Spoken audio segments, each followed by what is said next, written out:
மற்றபடி தனிப்பட்ட நிறுவனங்கள் வந்து என்ன சொல்றேன்னா, சில நேரங்களில் வந்து இந்த நிறுவனங்கள் ஏதாவது ஒரு கட்சிக்கிட்ட வந்து பணத்தை வாங்கிட்டு தான் வந்து செய்திகள் வெளியிடுறாங்க. இப்போ சீமான் அவர்களுக்கு வந்து இயல்பாக வரக்கூடிய வாக்குகள் ஒரு 30,000 வாக்குகள், 23,000 வாக்குகள் நாம் தமிழருக்கு. சீமான் அவர்களே களத்தில் நிற்கும் போது பார்த்தீங்கன்னா 40,000 வாக்குகள் இல்லை 50,000 வாக்குகள் பெற முடியும். கூடுதலாக ஒரு 10,000 20,000 வாக்குகள் பணம் செலவு பண்ணணும். பணம் செலவு பண்ணா பணத்தை இறைக்கணும். அப்படி அதுக்கு அவசியமே இல்லைன்னு சொல்லி ஒரு குறிக்கோளோடு நிற்கிறாங்க, கொள்கையோடு நிற்கிறாங்க.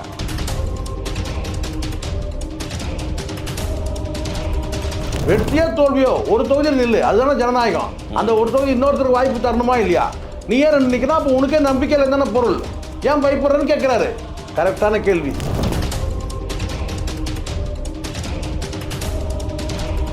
குடும்ப அரசியல் வந்துட்டார் சார், அவரும் அண்ணனும் வந்துட்டார் குடும்ப அரசியல். இப்போ வந்து வேற என்ன செய்ய முடியும் சார்? இன்னைக்கு அவங்களுடைய மனைவி வந்து ஒரே ஒரு எம்எல்ஏ சீட்டுக்கு அதிமுக போயிட்டாங்க. அவ்வளோதான். இதை நீங்கள் சரின்னு சொல்லுவீங்களா தப்புன்னு சொல்லுவீங்களா?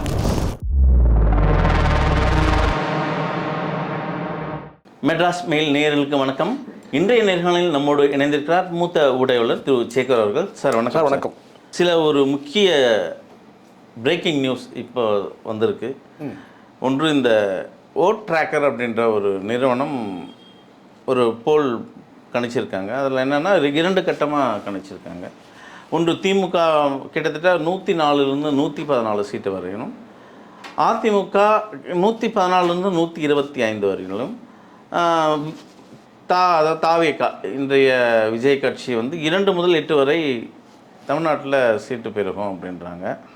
குறிப்பாக நாம் தமிழ் கட்சி எதுவும் எண்ணிக்கை இல்லாத விடுறாங்க. இன்னொரு கட்டம், அடுத்த கட்டம் இன்னொன்று எடுக்கிறாங்க. அதில் திமுகவோட ரேஷியோ ஏறுது. அது 114லேருந்து 125 ஆகும். மற்றும் மீண்டும் அதிமுக கொஞ்சம் இறங்கி 107லேருந்து 114 வர, அது மாதிரியும். எப்படி பார்க்குறீங்க இந்த போலிங் இதுவை? இல்லை, பொதுவாக அந்த கருத்து கணிப்பு வந்து கடந்த ஒரு 15 வருஷமாகவே வந்து பார்த்தீங்கன்னா ஒரு 20 வருஷம் கூட சொல்ல முடியும். மெல்ல மெல்ல கொஞ்சம் கொஞ்சமாக அந்த என்ன சொன்னால் அந்த கருத்து கணிப்பு அந்த நம்பகத்தன்மை இருக்குல்ல, அது அப்படியே இறங்கிருச்சு. இப்போது எப்படி இருந்தாலும் இப்போ அடுத்த கட்டம், இப்போ நீங்கள் ஒரு நிறுவனம் சொல்கிறீங்க, அந்த நிறுவனம் வந்து இந்த மாதிரி ஒரு கருத்து கணிப்பு இருக்கு. அந்த நிறுவனத்தை நடத்துறது யார் அப்படின்றத முதல்ல பார்க்கணும். அது காலேஜாக கூட இருக்கட்டுமே, அந்த காலேஜ் யாருடையது, யாருக்கு சார்பு. இப்போ எல்லாருமே ஒரு சார்பு நிலைன்னு வந்துட்டாங்க சார். அநேக ஊடகங்கள் எல்லாம் எடுத்துக்கிட்டேன். ஏதாவது ஒரு ஊடகம் வந்து சார்பு நிலை இல்லாத ஊடகம் இருக்கா? ஊடகமே இல்லை. ஊடகம் தான் முக்கியம். ஊடகங்கள் நடத்தக்கூடிய கருத்து கணிப்பே இங்கே இல்லை. மற்றபடி தனிப்பட்ட நிறுவனங்கள் வந்து என்ன சொல்கிறேன்னா, சில நேரங்களில் வந்து இந்த நிறுவனங்கள் ஏதாவது ஒரு கட்சிக்கிட்ட வந்து பணத்தை வாங்கிட்டு தான் வந்து செய்திகள் வெளியிடுறாங்க. நான் இந்த நிறுவனத்தை நான் சொல்ல, எந்த நிறுவனம் வந்தாலும் இதான் நிலைமை. ஏதாவது ஒரு அரசியல் கட்சியில் உங்களுக்கு நாங்கள் சாதகமாக சொல்கிறோம், அப்படி சாதகமாக சொல்கிறோன்னா அடுத்த வந்து ஒரு 15 நாள் கழிச்சு நாங்கள் இன்னொரு கணக்கெடு செய்கிறோம். இப்போ நீங்கள் இதை பார்த்தாலே உங்களுக்கு தெரியும், ரொம்ப வந்து பார்த்தீங்கன்னா 2, அதாவது அதிமுக திமுக 2 தரப்புலேயும் வந்து பார்த்தீங்கன்னா அந்த டிஃப்ரென்ஸ் வந்து பார்த்தீங்கன்னா ரொம்ப லோவாக வச்சுருக்காங்க பாருங்க. ஏன் குறைவாக வச்சுருக்காங்க? இன்னொரு 10 நாள் கழிச்சு நாங்கள் அடுத்த கருத்து கணிப்பு போனும்போது பார்த்தீங்கன்னா இவங்க ஏறுவாங்க, அப்புறம் இவங்க இறங்குவாங்க. ஸோ என்னை பொறுத்த வரைக்கும் நான் சொல்கிறேன், இந்த கருத்து கணிப்பில் வந்து பார்த்தீங்கன்னா அந்த நம்பகத்தன்மை போய் ஒரு 15 வருஷம் 20 வருஷம் ஆயிடுச்சு. முன்னாடி வந்து இந்த ஊடகங்கள் வந்து ஒரு சுதந்திரமாக செயல்பட்டாங்க. அப்போ இருந்து மோடி ஆட்சிக்கு பிறகு, அதுவும் குறிப்பாக நான் சொல்கிறது இந்த 15 ஆண்டு காலத்தில் வந்து இந்த கருத்து கணிப்பியெல்லாம் ஊடகங்களே வந்து பார்த்திங்கன்னா எப்படி இருந்தாலும் இந்த நிறுவனங்கள் வந்து பார்த்திங்கன்னா எப்படி சாம்பிள் எடுத்தாங்கன்னு வெளியே சொல்ல போகிறாங்க? சொல்ல மாட்டாங்க. இல்லை, கடந்த காலகட்டத்திலலாம் பார்த்தோம். நம்ம இந்த இவர் இருக்கார்ல திருநாவுக்கரசு, ஆமாம், ஐபிடிஎஸ், அவர்னா என்ன சாம்பிள் எடுத்தது ஏதாவது சொன்னார்? அப்படி கிடையாது. அவர் அடிப்படையில் அவர் வந்து திமுகவை வந்து சார்ந்திருந்தார். திமுகவில் சீட்டு கொடுக்கல. அதுக்கப்புறம் அண்ணாமலைக்கிட்ட போனார். இப்போ அண்ணாமலைக்கு சீட்டே இல்லை, வாய்ப்பே இல்லை பிஜேபி பக்கம். அப்புறம் இப்போ வந்து நான் செட்டாரி பண்ணி இன்றைக்கி வரைக்கும் அவர் ஏதாவது சாம்பிள் எடுத்து ஏதாவது கணக்காக சொல்ல போகிறாரு? எந்த பகுதியில் என்ன போய் கருத்து கணிப்பு நீங்கள் நடத்துனீங்க சொல்லுங்கள்? வாய்ப்பே இல்லை. இதெல்லாம் ரொம்ப இன்றைக்கி டேட்டுக்கு வந்து ரொம்ப சயின்டிஃபிக்காக ஒரு குறிப்பிட்ட இப்போது எங்கிட்ட கேட்குறாங்க, நீங்கள் வந்து உங்கள் ஐடியா எப்படி சார்? இப்போ வந்து நாம் தமிழர் கட்சி வந்து எங்கே ஜெயிக்கும்? நாம் தமிழ் கட்சி வந்து பார்த்திங்கன்னா வந்து ஒரு தொகுதியில் வெற்றி பெறாது. ஆனால் வாக்கு சதவீதத்தை வந்து பார்த்திங்கன்னா வந்து ரெட்டிப்பாகிறதுக்கு வாய்ப்பு இருக்குது, இல்லை இதை கடந்து போகிறதுக்கான வாய்ப்பு இருக்குது. ஏன்னா கள நிலவரம் அப்படி இருக்குது. ஆனால் இல்லைங்க, 234 தொகுதியில் 200 தொகுதி வந்து நாம் தமிழ் ஜெயிச்சுருவாங்க சொன்னால் நான் போய் சொல்லி ஏமாத்துறேன்னு பொருள். ஆனால் உள்ள நிலவரம் நான் கேட்டிங்கன்னா, ஆனால் சீமான் வெற்றி பெறத்துக்கு வாய்ப்பு இருக்குது. ஏன் வாய்ப்பு இருக்குது? அங்கே வந்து மும்முனை 4 முனை போட்டி அல்ல, இந்த முறை 5 முனை போட்டி. 5 முனை போட்டின்னு வந்து வரும்போது ஏற்கனவே 44,000 வாக்குகள் பெற்ற அமமுக, அதாவது பாஜக வேட்பாளர், அதாவது அதிமுக வந்து கூட்டணியில் இருக்கிற பாஜக வேட்பாளரை காட்டிலும் வந்து பார்த்தீங்கன்னா ஒரு 10,000 வாக்குகள் குறைவாக பெற்றாலும் வந்து கணிசமான வாக்கு 44,000 வாக்குகள் பெற்றிருக்கிறார். 55,000 வாக்குகள் வந்து 54,000 வாக்குகள் வந்து பிஜேபி வந்து பெற்றிருக்கிறார் அதிமுக கூட்டணியில். இப்போ இந்த 2 கட்சிகள் கூட்டணியில் சேர்ந்தாலும் கூட அங்கே வந்து முக்குளத்தூர் வாக்குகள் தான் கணிசமாக பெற்றிருக்கிறாரு அமமுக வேட்பாளர். இப்போ வந்து சசிகலாவும் அங்கே வந்து போட்டியிடும் போது வாக்குகள் சிதறும் போது மிக குறைவான வந்து இருக்கிற அந்த 2 லட்சம், சராசரியாக 2 லட்சம் வாக்குனா கூட 50,000 வாக்குகள் வந்து சீமான் பெற்றாரு. இதே சீமான் அங்கே நிற்காம வேற வேட்பாளர் நின்னாங்கன்னா அங்கேயே வந்து பார்த்தீங்கன்னா நம்ம வந்து வெற்றி சொல்ல முடியாது. சீமான் அங்கே நிற்கும் போது அந்த தொகுதியில் வந்து இருக்கிற வேட்பாளர்களை பார்த்தீங்கன்னா சீமான் தான் ஐக்கான். ஆனால் இங்கே சீமான் அந்த நாம் தமிழர் கட்சின்ற இடத்துல ஒரு எண்ணிக்கை கூட அங்கே காட்டப்படாது சார். இங்கே நீங்கள் ஒரு விஷயம் நல்லா புரியுங்க சார். கடந்த காலத்தில் எல்லாரும் இதே சொல்லுது. இப்போது நான் சொல்கிறேன்ல, தனித்து வந்து பணம் இப்போது மற்ற கட்சிகளுக்கும் இவங்களுக்கும் வித்தியாசம் என்ன? மற்ற கட்சிகள் பயணிக்கிற மாதிரி இவங்களும் பயணிச்சாங்கன்னா பணம் கொடுத்து வந்து வாக்கு கேட்டால் பல வந்து பண முதலைகள் வந்து விழுந்துருவாங்க. இங்கே நிற்கக்கூடிய வேட்பாளர்கள் எல்லாமே வந்து பார்த்தீங்கன்னா யாரும் வந்து பணத்தில் வந்து பெருத்தவங்க கிடையாது. கல்வியில் ஒன்றா பெருத்தவங்கன்னு சொல்லலாம். கல்வியில் வந்து பார்த்தீங்கன்னா சிறந்த கல்வியாளர்கள் இருக்கிறாங்க, மருத்துவர்கள் இருக்கிறாங்க, பொறியாளர்கள் இருக்கிறாங்க. இப்படி சொல்ல முடியும். பெண்களுக்கு 117, ஆண்களுக்கு 117 எந்த கட்சியிலும் இல்லை. இப்படி தனி சிறப்பு தனித்தன்மையெல்லாம் இருந்தால் கூட வெற்றி வியூகம்னு சொன்னால் அதுக்கு வந்து பார்த்தீங்கன்னா இன்றைக்கி டேட்டுக்கு இந்த கட்சிகளை பழக்கப்படுத்தி வச்சுருக்கிறது பணம். குறிப்பிட்ட ஒரு 10,000 வாக்காவது வந்து பணம் கொடுத்து வாங்கிட்டாங்கன்னா அவங்களுக்கு கவலையே இல்லை. இப்போ சீமானவர்களுக்கு வந்து இப்போ இயல்பாக வரக்கூடிய வாக்குகள் ஒரு 30,000 வாக்குகள், 23,000 வாக்குகள் நாம் தமிழருக்கு. சீமானவர்களே களத்தில் நிற்கும் போது பார்த்தீங்கன்னா 40,000 வாக்குகள் இல்லை 50,000 வாக்குகள் பெற முடியும். கூடுதலாக ஒரு 10,000 20,000 வாக்குகள் பணம் செலவு பண்ணணும். பணம் செலவு பண்ணா பணத்தை இறைக்கணும். அப்படி அதுக்கு அவசியமே இல்லைன்னு சொல்லி ஒரு குறிக்கோளோடு நிற்கிறாங்க, கொள்கையோடு நிற்கிறாங்க. அப்போது இந்த இடத்துல வந்து பார்த்தீங்கன்னா ஏன் இந்த வந்து நாம் தமிழ் வந்து பார்த்திங்கன்னா இவங்க பேசுகிறாங்கல்ல, ஒரு சீட்டு பேரில் 2 சீட்டு பேரில் இதெல்லாம் அது காலகாலம் பேச தான் செய்வாங்க. ஆனால் அதே சமயத்தில் ₹1 கூட கொடுக்கவே இல்லை, அதையும் பேசணும். வாக்குக்காக ₹1 செலவு பண்ணவே இல்லைங்க அப்படின்னு யாரும் பேசுறதில்லை. ஒரு சீட்டு கூட வாங்கலைன்றதை பேசுகிறாங்க. புரியுது சொல்ல? எனக்கு தெரிஞ்ச வரைக்கும் இந்த தேர்தலில் வாக்கு சதவீத எண்ணிக்கை வந்து உயரும். சீமான் வந்து ஆமாம் கண்டிப்பாக ஒரு குறைஞ்சபட்சம் ஒரு 5% அது கூடுதலாக வாங்குவாங்க. ஆனால் சீமானுடைய வெற்றி எப்படி? சீமான் வெற்றின்றது அங்கே 4 முனை போட்டியில் 5 முனை போட்டி இருக்குது. பரவலாக இருக்குது 5 முனை போட்டி. ஆனால் 5 முனை போட்டியில் வந்து அங்கே நாம் தமிழர் வந்து பார்த்தீங்கன்னா வந்து இந்த 117 வேட்பாளரில் வந்து ஒரு வேட்பாளர். நீங்கள் கடந்த காலத்தில் நீங்கள் தான் ஆணித்தனமாக சொன்னீங்க, இந்த முறை சட்டமன்றத்துக்கு சீமான் இப்போன்னு சொல்கிறேன் கால் வைப்பது உறுதி இல்லை, 100% உறுதின்னு. அதை நான் பின்வாங்கவே மாட்டேன். காரணம் என்னென்னா இதுதான் இந்த புள்ளி வரும்னு நீங்கள் சொல்கிறீங்களா, இந்த டேட்டா எடுத்தாங்கன்னு சொல்லிட்டு நீங்கள் எடுக்க சொல்லுங்கள் பார்ப்போம். 75,000 வாக்குகள் கடந்த தேர்தலில் வந்து மாங்குடினா காங்கிரஸ் வேட்பாளர் வாங்கியிருக்காரு. இன்றைக்கி காங்கிரஸுக்கும் திமுகவுக்கும் அன்றைக்கி இருந்த உடன்படிக்கை படி இன்றைக்கி இருக்கா? இல்லை. ஆட்சிக்கு எதிரான ஓட்டுன்னு ஒன்று இருக்குது. காங்கிரஸ் வந்து பலவீனம். கடந்த 5 ஆண்டுகளில் வந்து காங்கிரஸ் பலவீனமாக இருக்குது. இப்போ கூட்டணி ஜெல் ஆகலை. அப்போ அந்த 75,000 வாக்குகள் வந்து பெறுவதற்கான வாய்ப்பு இல்லை. அப்போது அங்கே வந்து வாக்குகள் பாதிக்கு பாதி குறைந்தால் கூட ஒரு 40,000 இல்லை 50,000 வாக்குகள் கூட நீங்கள் பெறலாம். இல்லை, திரு சீமான் அவர்கள் அதை தான் நான் சொல்லி முடிச்சேன். இல்லை இதை சொல்லி முடிச்சிடறேன். அப்போது அங்கே அது அந்த பலவீனம் அங்கே இருக்குது. அப்படியே இங்கே அதிமுகவில் வாங்க. அதிமுகவில் வந்து முக்குளத்தூர் வாக்குகளை பெற்று 44,000 வந்து வாக்குகள் வந்து வாங்கினது பெரிய விஷயம். எது டிடிவி கட்சியில் இருக்கிற ஒரு வேட்பாளர் வாங்கியிருக்கிறாருன்னு அதே வேட்பாளர் தான் நிற்கிறார், மாறி கூட நிற்கலை. அப்போ இந்த இடத்துல வந்து பார்த்தீங்கன்னா பாஜக தரப்பில் நின்ன அந்த கேண்டிடேட் இப்போ நிற்கலை. அப்போது ஏன்னா நிற்கலைன்னா நிற்க முடியாது. ஏன்னா அதிமுக கூட்டணியில் வந்து இப்போ வந்து அமமுக இருக்குது. அமமுகவுக்கும் அதிமுக கடந்த காலத்தில் உங்களுக்கு தெரியும் ஏகப்பட்ட வாய்க்கா வரப்பு பிரச்சனை, சொத்து பிரச்சனை, பாக பிரிவினெல்லாம் இருந்துச்சு. அப்படி உதயமான கட்சி தான். இந்த 2 அதிமுகவும் அமமுகவும் இணையறது வந்து பார்த்தீங்கன்னா அடிமட்ட தொண்டர்கள் விரும்ப மாட்டாங்க இன்றைய தினம் உடைக்கும். ஏன்னா கடந்த காலத்தில் வந்து டிடிவி பேசுனது எவ்வளோ இருக்குது, பிஜேபி நடுவில் பஞ்சாயத்து பண்ணியிருக்கலாம். ஆனாலும் வந்து பார்த்தீங்கன்னா கிரவுண்ட் லெவலில் இணையணும்ல, தலைவர்கள் வரைக்கும் பேசிக்கலாம். அப்போது இந்த இதில் வந்து அமமுக கடந்த முறை வந்து வாங்கின 44,000 வாக்குகளோடு சேர்ந்து அதிமுக வாக்குகளையும் சேர்ந்து பெற்றால், அப்படியே பெற்றால் கூட 90,000 வாக்குகள் வருதுன்னு வச்சுங்க. ஒரு உதாரணம் தான் நான் சொல்கிறேன். ஆனால் அதையும் பங்கு போடுறதுக்கு சசிகலா வந்திருக்கிறாங்க. இதுதான் நீங்கள் கவனிக்கணும். புரியுது. இல்லை அதுதான் சசிகலா வரலன்னா கூட நீங்கள் சொல்லலாம். இல்லை களத்தில் ஒரு காம்படிஷன் இருக்குது தான், நான் ஒத்துக்கிறேன். ஆனால் சீமான் அவர்களுக்கும் நம்பிக்கை இல்லையோ? இப்போ விஜய் வந்து ஒரு அறிக்கை விட்டார், அதுக்காக சொன்னேன். ஒரு விஜய் மீது வைக்கும் ஒரு விமர்சனம், 2 தொகுதியில் விஜய் நிற்கிறார். ஏன்னா உனக்கே வந்து நம்பிக்கை இல்லையா? கரெக்டு. இப்படி 2 தோத்த விட என்ன மாதிரி தைரியம், நான் 2 முறை தோக்கலையா, நான் மறுபடியும் நிற்கலையா?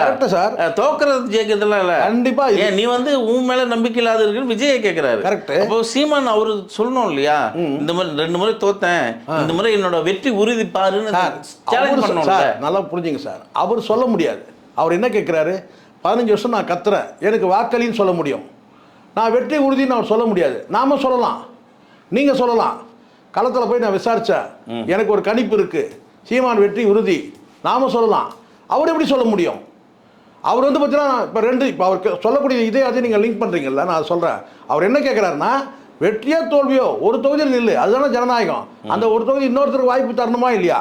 நீ ஏன் நிற்கிறா? அப்போ உனக்கே நம்பிக்கையில் தானே பொருள், ஏன் பயப்படுறேன்னு கேட்குறாரு. கரெக்டான கேள்வி. கேட்கறதுக்கு ஆள் இல்லை, சீமான் கேட்குறாரு. கரெக்டு. அப்போது அவர் பொறுத்த வரைக்கும் கேட்டால் அந்த தொகுதியில் அவர் வந்து 234 தொகுதியை போட்டுட்டு நான் என் வெற்றி மட்டும் உறுதின்னு சொல்லுவாரா? அதே சமயத்தில் 234 வேட்பாளர்கள் வெற்றி பெறுது உறுதி சொல்லுவாரா? தெரியும். ஏன்னா கலா யதார்த்தம்னு ஒன்று இருக்குல்ல. அப்போது இங்கே வந்து வாக்கு சதவீதம் எவ்வளோ இன்க்ரீஸ் ஆகுது. அடுத்த கட்டம் இந்த முறை வந்து ஒரு 13-14% வாங்கிட்டாங்க, ஒரு 15 ரீச் ஆகிட்டாங்கன்னா 31 ஆட்சி அதிகாரத்தை நோக்கி நகர்வாங்க. இன்னும் டார்கெட் இல்லை, இந்த 26 டார்கெட் இல்லை, வாய்ப்பு இல்லைல்ல சார். இப்போ நீங்கள் பாருங்கள், குறுக்க ஒரு நடிகர் வந்துடுறான்.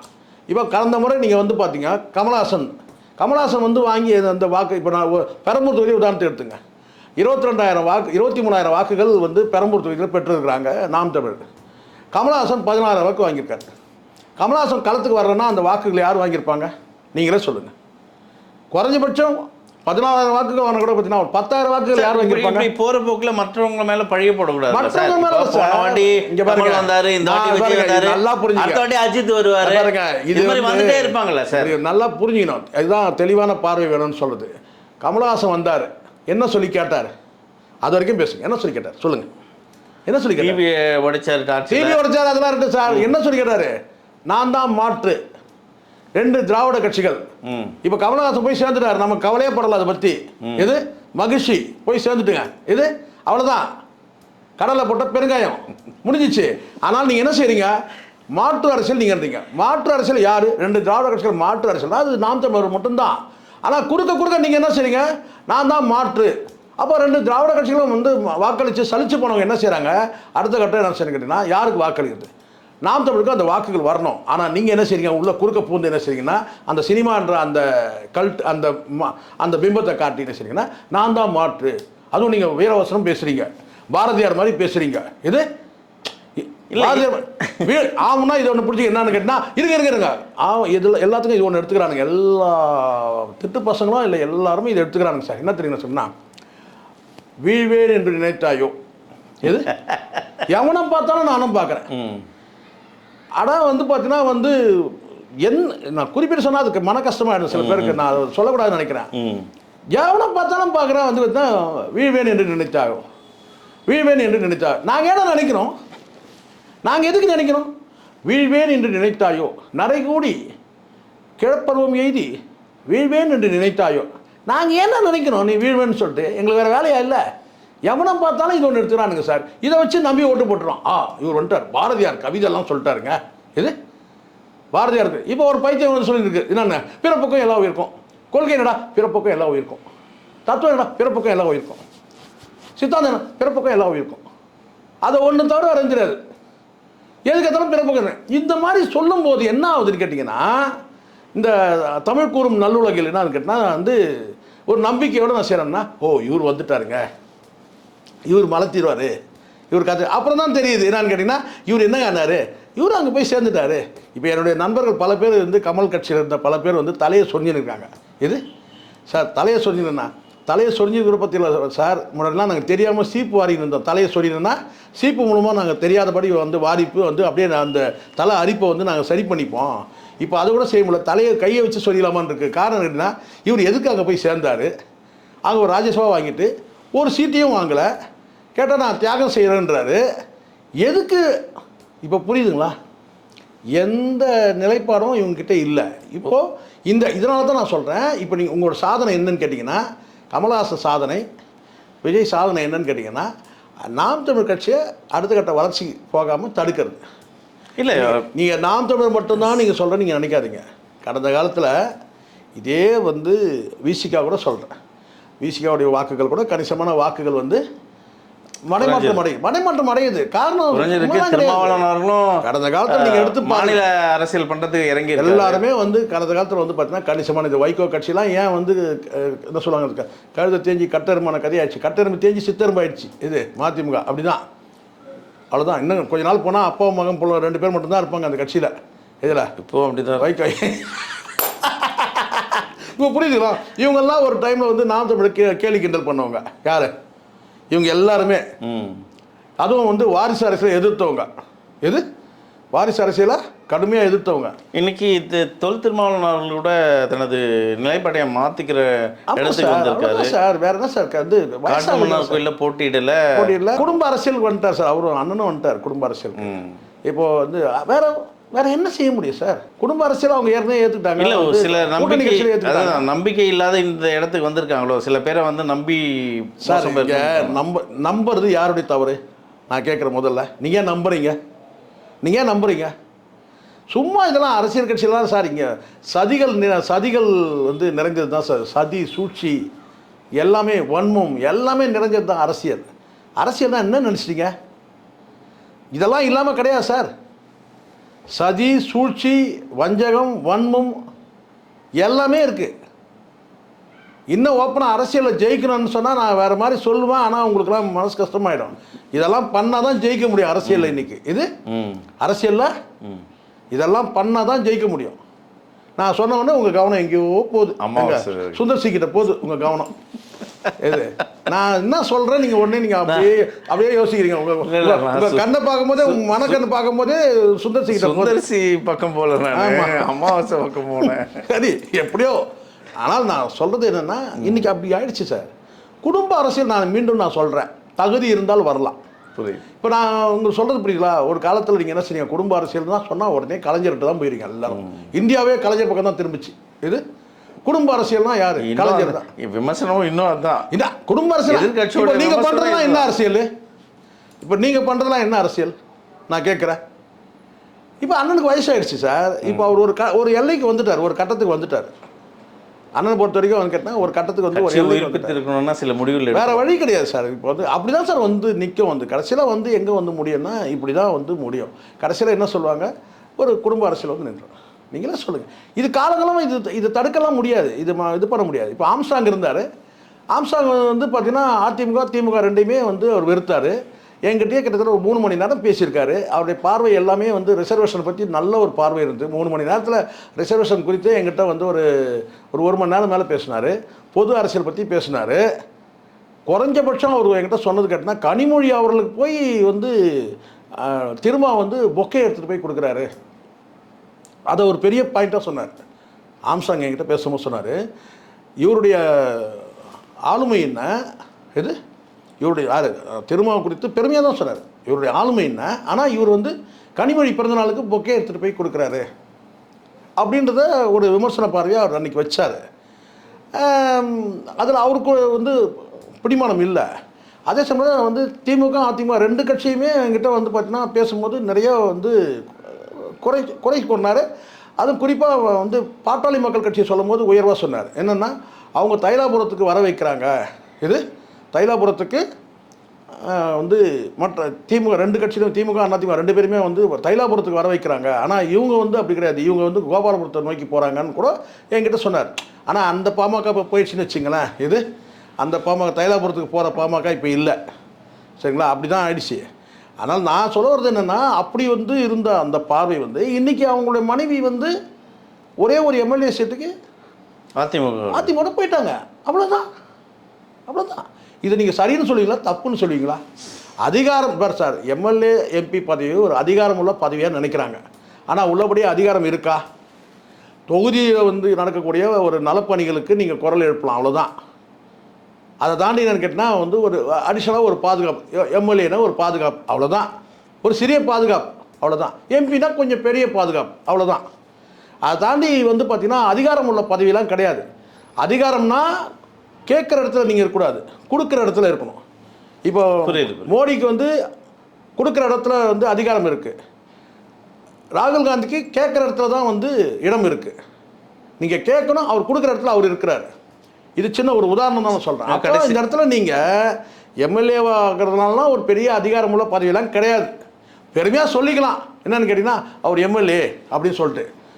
அது வந்து ஒரு பெரிய பார்த்தீங்கன்னா சலுகைகள் வேணால் அனுபவிக்கலாம். எம்எல்ஏக்கு என்ன சலுகைகள் இருக்குது அப்படின்னு சொல்லிட்டு வந்து கான்ட்ராக்ட் கமிஷன்லாம் வரும். இது ஒரு தொகுதியில் வேலை நடக்குதுன்னா எந்தெந்த கான்ட்ராக்ட், ஒரு 10 வேலை நடக்குது தொகுதியில் இருக்கா, அந்த 10 வேலைக்கு கான்ட்ராக்ட் கமிஷன் வரும், கொஞ்சம் பணத்தை சேர்த்துக்கலாம், அவ்வளோதானே தவிர பெரிய அதிகாரம்லாம் ஒன்றும் கிடையாது. ஒன்று ஆனீங்கன்னா அமைச்சர் ஆகணும், இந்திய அரசோட ஒரு அமைச்சர், மத்திய அமைச்சர், அப்படி அல்லது மாநிலத்தை கூட ஒரு அமைச்சர் ஆனீங்கன்னா அது வேறு, அது அதிகாரம். எம்எல்ஏ பதவியெலாம் வந்து எம்பி பதவியெலாம் பெரிய அதிகாரம்லாம் கிடையாது. சீமான் பரப்புரையில் ஒரு வார்த்தையை சொல்கிறாரு, இந்த வாட்டி நீங்கள் என்னை தோக்கடிச்சிங்கன்னா நான் சினிமாவுக்கே போயிடுவேன் அப்படின்றாரு. அது வழக்கமாக சொல்லுவார் சார். அது மாதிரி ஒரு சார் இதெல்லாம் வந்து நல்லா பண்ணுங்க, இது ஒரு விரக்தியில் வந்து சொல்ல இருக்கலாம். ஒரு 16 ஆண்டு காலம் வந்து பார்த்தீங்கன்னா வந்து ஒரு கொள்கை பிடிப்போடு இருக்கிற கட்சி தானே சார். ஒரு விஷயத்தை நம்ம பாராட்டியே தீரணும் சார். எந்த வகையிலையும் வந்து பார்த்தீங்கன்னா வந்து அவர் நினச்சிருந்தாருன்னா இதே வந்து அண்ணன் திரும்பவும் சேர்த்துக்கோ இந்த இடத்துல சொல்லுவாங்க. வந்து சீமானை சொல்லும்போது இவரை கூட சேர்த்துங்க. நீங்கள் இவங்களாம் வந்து ஒரு மத்திய அமைச்சர் பதவி பெறணும், சீமான் எம்பி ஆகணும் எப்போ ஆகிருக்கலாம், எம்எல்ஏ ஆகணும் எப்போ ஆகிருக்கலாம். ஒரு பெரிய தொகையோடு சேர்ந்து வந்து பார்த்தீங்கன்னா கட்சியை கொண்டு போய் வந்து அடமானம் வச்சிருக்கலாம், இணைச்சிருக்கலாம், கட்சியை கொண்டு போய் வந்து சேர்த்துட்ருக்கலாம், என்ன வேணால் செஞ்சுருக்கலாம். ஒரு 1000 கோடி 2000 கோடி வாங்கிட்டு கட்சியை சேர்த்து விட்டுருக்கலாம். இல்லை வந்து பார்த்தீங்கன்னா ஒரு 10 எம்எல்ஏக்கள் வர்றதுக்கு வந்து கேட்டால் பெரிய பேரம் பேசலாம். இது எதுவுமே செய்யலைல்ல, அதை பாராட்டணும்ல. புரியுது. யார் வேணால் சொல்லுங்கள் சார், கொஞ்சம் சபலப்படுவான்ல கொஞ்சம். இப்போ நம்மளை எடுத்துங்க சார், உதாரணத்துக்கு உங்களையும் சேர்த்து எடுத்துக்கலாம், ஒன்றும் தப்பு ஒன்றும் கிடையாது. நீங்களும் என் லைனில் தான் இருக்கிறீங்க. லைன்லனா என்னன்னு சொல்கிறேன். இப்போது தேர்தல் பிரச்சாரத்தில் வேலை செய்யுது, பல ஊடகம் வேலை செய்யுது. இப்போ நம்ம வந்து பார்த்திங்கன்னா 2 கட்சியுமே பெரிய கட்சிகள் 2 கட்சிகளுமே பேரம் பேசுது. நீங்கள் வந்து ஒரு நாளைக்கு 2 வீடியோ வந்து அவரை பாராட்டி பேசுங்க, இவரை திட்டி பேசுங்க, இவரை திட்டி பேசுங்க, அவரை பாராட்டி பேசுங்க. இப்படி தான் வந்து 2 கட்சியும். 2மே பேசாமல் இருக்கிறதுக்கு ஒரு கட்சி காசு கொடுக்குது. இது எங்கள் தலைவரை பற்றி நீங்கள் பேசாமல் இருந்தீங்கன்னா போதும். நீங்கள் அநியாயத்துக்கு பேசுகிறீங்க, ஹிட்லரின் நாஜி கட்சி, விஜயின் காஜி கட்சியெல்லாம் பேசுகிறீங்க, அதனால் ஒரு தொகையை வாங்கிக்கிங்க, நீங்கள் பேசாமல் இருங்க. அவங்க கொடுக்குற தொகையை விட உங்களுக்கு அதிகமாகவே தரோம். இது அவங்க 3 கொடுக்குறாங்க, 4 கொடுக்குறாங்க, நாங்கள் 5 கொடுக்குறோம். ஆனால் எதையுமே வேணான்னு சொல்லிட்டு ஒரு கன்வெயன்ஸை மட்டுமே நம்பி முழுக்க கன்வெயன்ஸ் போக்குவரத்துக்கே சரியாக போகுது. ஆந்திரா பார்டர்லேருந்து வரத்துக்கு உண்மைதானே சார் சொல்கிறேன் நான். அப்போது இதுதான் நம்ம ஒரு பிடிப்பாக நிற்கிறோம்ல. அப்போ வந்து வெளியில் இருந்து பார்க்குறவங்க இது தெரியுமா? தெரியாது. சீமானுக்கு தான் தெரியும் எவ்வளோ எத்தனை 1000 கோடி எத்தனை 500 கோடி பேசுனாங்களா, 1000 கோடி பேசுனாங்க, பேரம் பேசுனாங்களா, புரியுதா சொல்கிற. அப்போ அதுதான் அவர் சொல்கிறாரு. நான் நினச்சா வந்து ஒரு கட்சியில் போய் பேரம் பேசி பணத்தை வாங்கி நான் போனேன், நான் எதுக்கு இது பண்ணுன்றது. அப்போது ஒரு கொள்கை பிடிப்போட நிற்கிறாங்க. ஏன்னா நீண்ட தூர பயணம். அன்னைக்கு பெரியார் விதை போட்டார், இன்றைக்கி பழம் சாப்பிட்றது யார்? யோசிச்சு பாருங்கள். பெரியார் அன்னைக்கு விதை போட்டார், பழம் சாப்பிட்றது அதே தான். இப்போது யார் தான் பழம் சாப்பிட்றாங்க? இந்த பக்கம் வந்து மு.க. ஸ்டாலின் சாப்பிட்றாரு, அந்த பக்கம் எடப்பாடி சாப்பிட்றாரு. விதை யார் போட்டது? பெரியார் போட்டார். அண்ணா வந்து தண்ணி ஊற்றுறாரு, கலைஞர் வந்து பார்த்தீங்கன்னா வந்து களை எடுத்தார். ஸோ இப்படி வந்து இன்றைக்கி சீமான் போகிறது விதை. நான் சொல்கிற மாதிரி இருக்கேன், சீமான் வந்து பழம் சாப்பிட மாட்டார். சீமான் போகிறது விதை. அடுத்த தலைமுறை அது வந்து அதை செடியாக்குறது அடுத்த தலைமுறை, பழம் சாப்பிட்றது அது அடுத்த தலைமுறை. இதுதான் கலா யதார்த்தம். இதுதான். அப்போது இந்த இடத்துல வந்து சீமானுடைய பெயர் வந்து காலத்துக்கு நிலைக்கும். தமிழ் தேசியம்னு ஒன்று தமிழ்நாட்டில் பேசுகிற வரைக்கும் சீமானுடைய பெயர் இருக்கும். பெரியார் போன்று ஒன்றும் வருங்காலத்தில் சீமான் செய்கிறது அதுதான். இதுதான் இந்த லாங் விஷன்ன்றது. இதுதான் சார், தொலைநோக்கு பார்வைன்றது இதுதான். இன்றைக்கி பல பேர் விமர்சிக்கலாம், திராவிட சித்தாந்தத்தை பெரியார் எப்படி எடுத்தாரோ தமிழ் தேசியத்தை சீமான் இன்னைக்கு விதை தான் போடுறாரு. நான் சொல்லுவேன், யார் வேணால் சொல்லுங்கள், சீமான் வந்து செடியெலாம் நடலை, சீமான் விதை போடுறாரு.